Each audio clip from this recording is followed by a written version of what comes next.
Good evening, ladies and gentlemen. The survival horror genre was first officially introduced in 1992 with the adventure game Alone in the Dark. Heavily influenced by the Cthulhu mythos, this game was the pinnacle of graphics and horror in its day, introducing many tropes seen in later genre staples, such as limited ammo, static cameras, and a de-emphasized focus on combat. The genre really hit a stride in 1996 with the release of Resident Evil on the PlayStation, later released on the PC and Sega Saturn. While I did have limited experience growing up with the Alone in the Dark games, watching my dad play them on the family computer, Resident Evil is where my love for zombies, jump scares, and gratuitous violence comes from. This is my favorite genre, housing some of my most favorite series, the aforementioned Resident Evil, along with the Silent Hill series, and a nice one-off duology in the ObScure games, which is what we'll be focusing on today. Well, the first in the series anyways.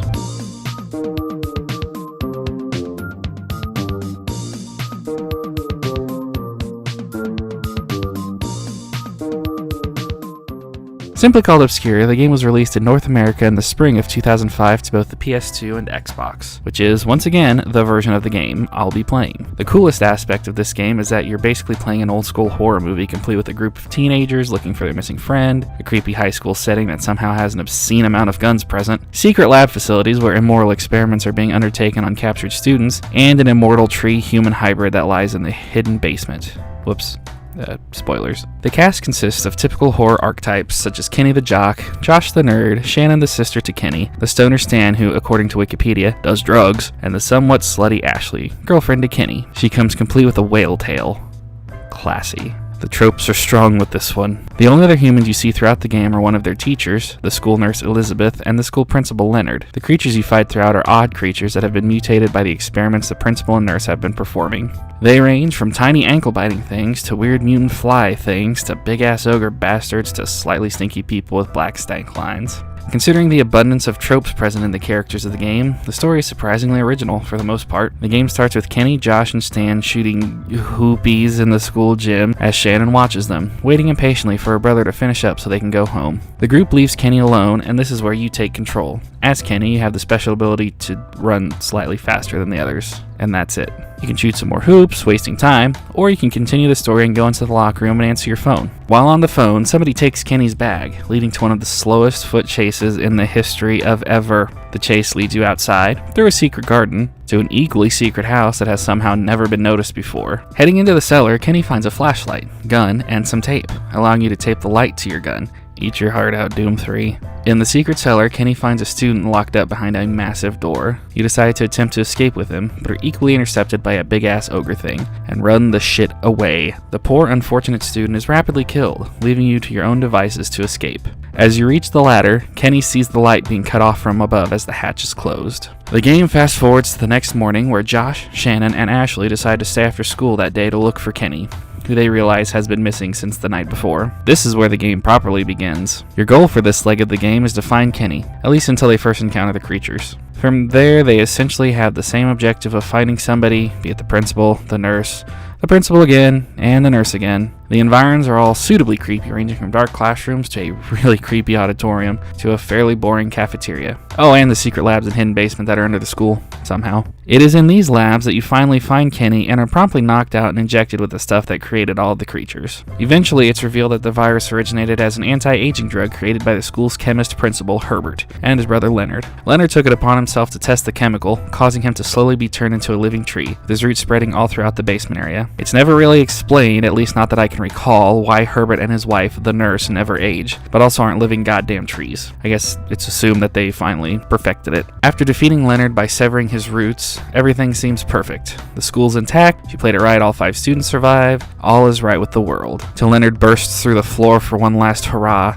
All you can do is the classic trope of circle strafing until he destroys the roof, letting in sunlight, because it was such a neat idea when Resident Evil 0 did that. At first, it seems like he's going to survive, but eventually succumbs, collapsing to the floor, slowly dissolving, and everything is back to normal. As is a staple for the genre, after beating the game, you unlock a few secrets, along with a special game mode to use your unlockables in. Each student gets a change of clothes, and you unlock a super strong baseball bat called the Morgenstern bat, and a special pistol that has a freaking laser attached to it that can kill enemies very quickly. While the unlockables are a little lacking compared to, say, the infinite ammo rocket launcher in Resident Evil or the chainsaw from Silent Hill, they're still pretty neat. On the subject of weapons, the selection is really slim. You've got a handful of melee weapons, mostly baseball bats, 3 different types of handguns, and 2 different types of shotguns, and that's it. Even that doesn't make a whole hell of a lot of sense given the setting of a goddamn school. I mean, last I checked, schools were generally gun-free zones, at least they were supposed to be in 2005. I will let the first shotgun slide because it's hidden in a cabinet in the janitor's closet. Come on, everybody had that crazy janitor when they were in school. Control is a very interesting mishmash. The game has full 3D movement, but has semi-static camera angles, making it very similar to the original Devil May Cry in that regard. Unfortunately, this does lead to some minor annoyance when the camera angle changes, causing you to erratically change direction with each view. Honestly, this is one of the prime examples of why tank controls work very well with static cameras. Up is always up.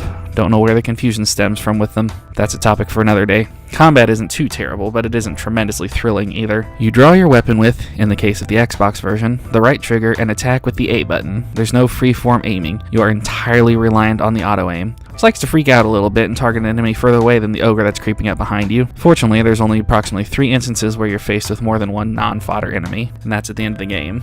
I think this game's biggest straw is that there's never really a sense of urgency. Even after Herbert infects the crew, you're never under any kind of a time constraint. Everything is scripted and very linear, as long as you don't forget what you're doing, like I did on an occasion or two. I can't even say that the character's that interesting. Aside from learning that Stan is really bad at school, all of the character development is done in the first 15 minutes of the game. This can more than likely be chalked up to the fact that the playables and the cutscenes are literally blank spots to drop in any of the 5 characters. You could also make the argument that this being more or less an interactive horror game, that they're just abiding by the tropes of the genre. Kind of thin though, this is a video game and not a movie. You can make a really good interactive movie, look at Until Dawn, but this falls flat in that regard. It's painfully apparent and extremely disappointing when you take into consideration that each of the teenagers has a special ability available to them that are never elaborated upon, but that isn't really enough to make you give a damn about them. If it wasn't for the incessant nagging human need to finish something once it started, I had no choice but to complete this damn game. While the game is an interesting footnote in the pantheon of survival horror, that's all it is, a footnote. It lacks the impact of your biohazards and your Silent Hills. A few steps above The Thing, for example. The story and characters leave a lot to be desired, but the setting is, for the time, exciting and different. This does lead to a few inconsistencies though, such as the aforementioned firearms, as well as the school being pretty run down, even though it's shown to be fairly densely populated during the day. Combat feels pretty dated, with only 1 or 2 enemies feeling like a challenge. Even the last 2-part boss fight is super easy if you know what you're doing, which can usually be figured out after a failed attempt. There's also an extreme lack of bosses, with the last boss being the only boss, unless you count the instances where the ogre creatures gang up on you. Again, this only happens towards the end of the game, and on 2 or 3 occasions, making an already easy game even easier. Now, I did play through on the normal difficulty, but having dabbled in the hard mode, it didn't seem that much more difficult to me. But also, that doesn't change the fact that the Rogues Gallery and Armory is slim pickings for the genre. This is a game that is a little harder to recommend, unless you're a huge fan of the genre, as I am. Assuming your local retro game shops don't base their pricing off of eBay, I suggest picking it up. If for no other reason to see one of the last traditional survival horror titles in the post-Resident Evil 4 world.